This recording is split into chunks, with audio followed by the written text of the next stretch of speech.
అందరికీ శనార్థులు burning topic with Roy మల్లల్ల ఇవాళ మనం మాట్లాడుకునే టాపిక్ ఏంటంటే గత ఒక వారం రోజుల సంది అయితే సోషల్ మీడియాలో బాగా ఈ డిస్కషన్ జరుగుతున్న ముచ్చట ఏంటంటే అంటే ఈ బెట్టింగ్ రాజాలు రాణిల గురించే.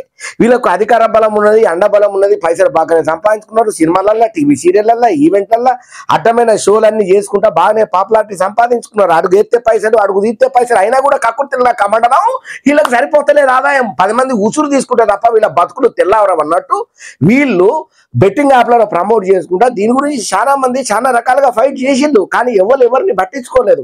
ఇక ఇప్పుడు ఏదైతే బెట్టింగ్ల ముచ్చట ఈ రాజాలు కానీ రాణిలు కానీ చేసినటువంటి వ్యవహారం ఏందో కొన్ని వందల మంది ఉసురు తీసుకోవడానికి కారణమైనలు. వీళ్ళు వేల కోట్లను కూడగట్టుకున్నారు. దీనివల్ల అసలు వీళ్ళు వీడియోల కంటే వీళ్ళకి వచ్చినటువంటి యూట్యూబ్ రెవెన్యూ కంటే వీళ్ళు వాడిన ప్రతి వస్తువులు ఖరీదైన వాటికి ఎందరో మంది పానాల మీద ఉసురు ఉన్నదని చెప్పి చాలా మంది రకరకాలుగా వీళ్ళని అమ్మనా బూతులు తిట్టి కూడా కామెంట్ అయితే పెడుతున్నారు. అయినా వీళ్ళకి సిగ్గు శరం శీమునెత్తురు మానం మర్యాద లజ్జ ఏమైనా ఉన్నాయని కూడా విపరీతంగా ఎంత అంటే చెవులల్లో తూట్లు పడేటట్టుకు కూడా అమ్మనా బూతులు తిట్టుకుంటా కామెంట్లు పెడుతున్నారు. ఎందుకనంటే ఇప్పుడు వీళ్ళందరూ ఉన్నోళ్ళందరూ అడక్క తిన్నీకనో లేకపోతే తిండికి గతి లేకనో గంజికి దిక్కు దివాన లేకనో లేకపోతే ఇప్పుడు ఎవడన్నా 10 రూపాయలు ఇస్తేనే పట్టడు అన్నం తినాలన్నంత బతుకులల్లో లేరు. ఉన్న కాడికి తక్కువ టైంలల్లా ఫీల్డ్లో ఎన్ని అడ్డదారులు దొక్కినా ఎవరిని మంది మీద చేసినా కూడా మొత్తానికైతే నిలబడ్డారు. వాళ్ళకంటూ ఒక స్టేటస్ ఉన్నది, వాళ్ళకంటూ షో ఉన్నది. వీళ్ళ కోసం ఈవెంట్లు తీసుకుపోతే వీళ్ళ ఆఖరికి జాకెట్లో పెట్టుకునే పిన్నీసి కూడా ఆ ఈవెంట్ మేనేజరే కొనుక్కొని వస్తాడు. వీడు ఆఖరికి తాగాల్సినటువంటి సిగరెట్ 10 రూపాయల సిగరెట్ కూడా ఈవెంట్ మేనేజర్ ఉరుక్కుంటా పోయి తీసుకువస్తారు. మరి గింతగనం చూసినా అడుగు ఎత్తే పైసలు, అడుగు తీస్తే పైసలు. ఏ ఈవెంట్కు పోయినా కనీసం ఎంత తక్కువ బక్వాస్ యాంకర్ అయినా కూడా, పనికి మాలిన యాంకర్ అయినా కూడా, అడ్డిపావుసేరు పాపులారిటీ ఉన్నదైనా కూడా కనీసం ₹1,00,000 తీసుకుంటారు. మళ్ళా ఇంటి దగ్గర నుంచి కారొత్తది, పోయే వరకు వచ్చే వరకు సఫర్ వారి రాజ మర్యాదలు చేసుకుంటా ట్రీట్మెంట్లు ఇస్తారు. ఇవన్నీ ప్రత్యక్షంగా తెలుసు నాకు. మరి అంటున్నా కూడా ఇంకా కకృతిలో ఎందుకు? మరి మనం తక్కువ టైంలో వచ్చినా మన తర్వాత చాలా మంది కష్టపడి పైకి వచ్చినా కూడా వాళ్ళకి ఎవరికి పేరు రాలేదే, వాళ్ళు ఎవరు లైమ్లైట్లో లేరే, వాళ్ళు ఎవరికి పాపులారిటీ అంత లేదే. ఈ రోజు నన్ను ఇంతగానో గొప్పగా పబ్లిక్ ఆరాధన చేస్తున్నారు. వాళ్ళకి నేను మంచి సజెషన్ ఇవ్వాలి, మంచి మాట చెప్పాలి, నా విలువైన మాటను వాళ్ళ జీవితానికి ఏదైనా పనికొచ్చేటట్టు చెప్పాలని అనాలి కదా. 11 మంది దొంగలు బయటపడ్డారు. వీళ్ళు బయటపడని దొంగలు ఇంకా ఉన్నారు. ఇంకా పెద్ద సొర చేపలు తిమింగలాలు కూడా ఉన్నాయి ఇంట్లో. వాళ్ళు ఎవరో తెలుసా? చెప్పుకుంటే సిగ్గుపోతుంది, చెప్పకపోతే మానం పోతుంది. అందరు కోట్లకు పాటగలెత్తిన వాళ్ళే. మంచు లక్ష్మి, రానా, కాజలు. సరే ఈ అడ్డబుడ్డేగాళ్ళు కింద యూట్యూబ్ వ్లాగులు చేసేటోళ్ళు, చిన్న సీరియళ్ళల్లో సినిమాలల్లో ఏదో అడ్డమైన కామెడీ షోలలో కనబడేటోళ్ళు చేసిల్లారంటే సరే పోనీ ఏదో కకుర్తి ఎవరిదైతే మనకేంది. ఆ సచినోళ్ళ మీద పాలాలు ఏరుకునే తనట్టు అన్న పియ్యిలో అన్నం వేసుకొని తినే బాపతని అనుకుంటే వదిలేద్దాం. వీళ్ళకేమైంది? వీళ్ళు కోట్లకు పడగలెత్తిలు కదా. మోహన్ బాబు ఏమైనా తక్కువ పైసలు ఉన్నాడా? హీరోయిన్ కాజల్ ఏమైనా తక్కువ పైసలు సంపాదించిందా? రానాకి ఏమైనా తక్కువ ఉన్నదా? సురేష్ బాబు అమ్మ తోడు ఎందుకురా నాయన మీరు ఇట్లా పైసలతో మంది పానాలతో ఆడుకుంటున్నారని చెప్పి నువ్వు 10 మందికి మోరల్గా ఆదర్శంగా ఉండాల్సి నువ్వెందుకు చేసినవా రానా అని చెప్పి రానా సార్ను కూడా గట్టిగానే వేసుకుంటున్నారు నెటిజన్లు. అయితే ఇప్పటి వరకు అయితే సత్యనారాయణ సార్ చొరవతోటి 11 మంది దొంగలు, ఇక వీళ్ళు ఒక 15 మంది బయటపడ్డారు. ఇంకా చాలా మంది ఉన్నారంట. కాకపోతే ఈ బెట్టింగ్ అనేది ఎవరైతే ప్రమోట్ చేస్తున్నాడో ఎవరు హర్షసాయి అనే ఒక అద్భుతమైనటువంటి సమాజ సేవకుడు, అసలు ఎన్ని సన్మానాలు చేసినా తగ్గని వ్యక్తి. హాయ్, నేను ఇప్పుడు మీకు ఒక పైసలు ఇవ్వబోతున్నాను, నేను ఎక్కడికి వెళ్తున్నానో ఎవరికి తెలియదు, కామెంట్ అని ఇట్లాంటి వీడియోలు చేసినోడు వెనకాల దగ్గర 500 కోట్ల స్కామ్ ఉన్నదట.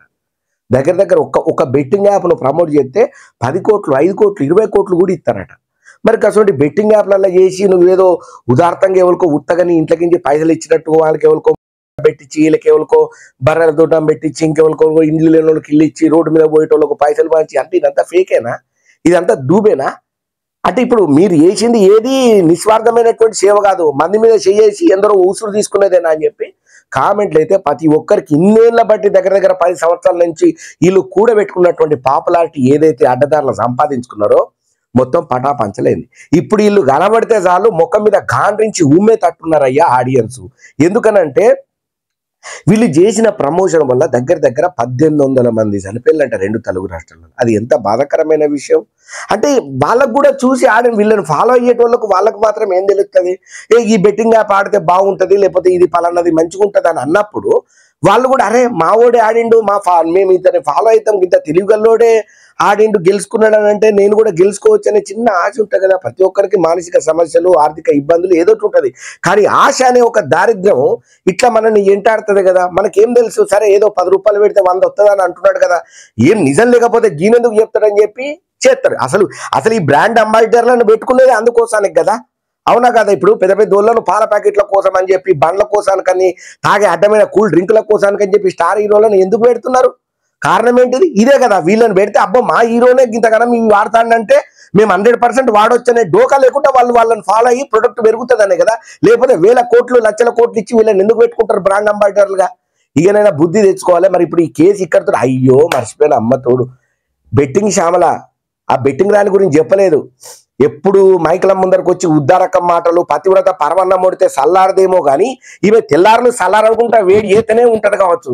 ఆమెది కూడా బయటపడ్డది. ఇప్పుడు ఆమెనే పదమంగా ఉన్నది మొదటి నుంచి చేసుకుంటా. ఇప్పుడు బెట్టింగ్ శ్యామల ఏమున్నదో ఆమెది కూడా చరిత్ర వీడియోలతో సహా బయటకు వచ్చుతో ఆమె కూడా కేసు ఫైల్ చేసిందట. మరి దీని మీద జగన్ అన్న ఆమెను సస్పెండ్ చేస్తాడా? ఒక బాధ్యత గల పెద్ద పార్టీ పెద్దగా ఆయన సస్పెండ్ చేస్తాడా? లేకపోతే పోనీలే అన్నయ్య బెట్టింగే కదా వదిలేద్దాం అని వదిలేస్తాడా? మనకు తెలియదు. ఏదేమైనా కూడా ఇప్పుడు బెట్టింగ్ ఏదైతే సజ్జనార్ గారి చొరవతో ఉన్నదో అదైతే బాగానే అవుతుంది. ఇంకొక పక్కన ఏంటంటే నాన్ వెజ్ అనే ప్రపంచ యాత్రికుడు ఉన్నాడుగా, ఆయన మాత్రం మొత్తం అందరి బట్టలు ఇప్పి నటి రోడ్డు మీద బజాట్లో పడేస్తున్నాడు. మాట్లాడిన ప్రతి ఒక్క వీడియో కాల్ను ప్రూఫ్లతో సహా ఆధారాలతోటి పబ్లిక్ కు అర్థమయ్యేటట్టు, వీళ్ళది ఏంటిది అనేది అర్థమయ్యేటట్టు పబ్లిక్ కు చెప్పే ప్రయత్నం చేస్తున్నాడు. అయితే ఈ బెట్టింగ్ యాప్ల దందా ఏదైతే ఉన్నదో ఎప్పటి నుంచో జరుగుతున్నది. ఎప్పటి నుంచో వీళ్ళు పైసలను అయితే దండుకుంటున్నారు. ఉసురు తీసుకొని ఎందరో మంది పానాలు వినా కూడా మాకేం అవసరం, మేము మంచి లాయల్టీగా కార్లు తిరిగితే చాలు, బిల్డింగ్లు ఉంటే చాలు, బులోరాలు ఉంటే చాలు అనేది ఒక దౌర్భాగ్యమైన మానసిక స్థితిలో ఈ బెట్టింగ్ రాణులు అయితే వ్యవహారం జరుపుతున్నారు. వీటి మీద అగెనెస్ట్ గా ఎప్పటి నుంచో యువ సమ్రాట్ రవి అనేట ఆయనే, లేకపోతే నాన్ వెజ్ అనేటైనా ఎప్పటి నుంచో ఒక 4-5 ఏళ్ల నుంచి చెప్తున్నారు. కానీ ఎవరు వాళ్ళ మాటలను పెద్దగా లెక్కలోకి తీసుకున్నట్టు ఏడ కనపడలేదు.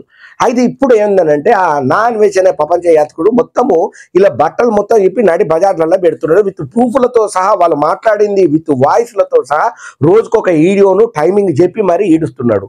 ఇప్పుడు ఈయన ఇట్లా ఈడుచుడుతోనే చాలా మంది కొందరు ఒక్కొక్కరు ఒక్కొక్క రకంగా పాజిటివ్ గా, కొంతమంది నాన్ వెజ్ కు పాజిటివ్ గా మాట్లాడితే, కొంతమంది ఈ బెట్టింగ్ రాజాల ఉచ్చుల వడ్డోళ్ళు, ఇంకా అమితమైన ప్రేమతోటి ఉన్నోళ్ళు ఈ అన్ని ఫ్రాడ్ కావాలని తొక్కాలని చూస్తున్నారు, వీళ్ళని ఎక్కాలని చూస్తున్నారు, వీళ్ళ ఎదుగుదలను చూసి ఓర్వలేక నాన్ వెజ్ అనేటోడు చేస్తున్నాడు అని చెప్పి. కానీ ఏదేమైనా ఈ బెట్టింగ్ అనే ఒక దరిద్రాన్ని, ఈ మహమ్మారిని ఎంతో ప్రమాదకరమైనది. దీని మీద ఎందరో మంది జీవాలు వేనే, వాళ్ళందరి మీద మనం పైసలు సంపాదించి గొప్ప స్టేటస్ లో నిలబడుతున్నాం, ఇంత బాగా కనబడుతున్నాం, మనం ఏదో బాగా మెయింటైన్ చేయాలి, బిల్డింగ్లు బులోగాలు పెద్ద పెద్ద విలాసవంతమైన బంగ్లాలు కొనుక్కోవాలని అనుకుంటే మన వంశం కాదు, మన మూలాలు కూకటి వెళ్ళతో సహా పాపం కట్టి కుదుపుతుందని చెప్పి చాలా మంది చెప్తున్నారు. సరే, మరి ఇప్పుడు బెట్టింగ్ రాజాలు రాణీలు ఇంకెంతమంది బయటపడతారో, ఇప్పుడు ఈ బెట్టింగ్ తతంగం ఎంత దూరం పోతారో, మరి వీళ్ళకి ఎన్నేళ్ళు జైలు శిక్ష చేస్తారు, జైలు శిక్ష చేస్తారా, లేకపోతే మళ్ళీ వీళ్ళు ఏదైనా మతలా చెప్పి నాది కాదు సార్ మార్పింగ్ చేసి సార్, అది నేను చేయలేదు సార్, అది ఎప్పుడప్పుడు నాకు నేను ఏదో జ్ఞానదంతం మొలవనప్పుడు చేసిన ముచ్చట ఇప్పుడు నాకు బాగా తెలివి వచ్చింది సార్, జ్ఞానదంతం మొలిచింది, నేను ఇప్పుడు బుద్ధిమంతుని శుద్ధాన్ని సుఖం పోసిన అని చెప్పి ఏ మాటలు చెప్పి బయటపడతారో, ఈ కేసు ఎక్కడికి పోతుందో మనకు మాత్రం తెలియదు. చూస్తూనే ఉండండి రాయమల్లు. మళ్ళీ ఒక టాపిక్ తోటి మళ్ళీ మనం కలుద్దాం.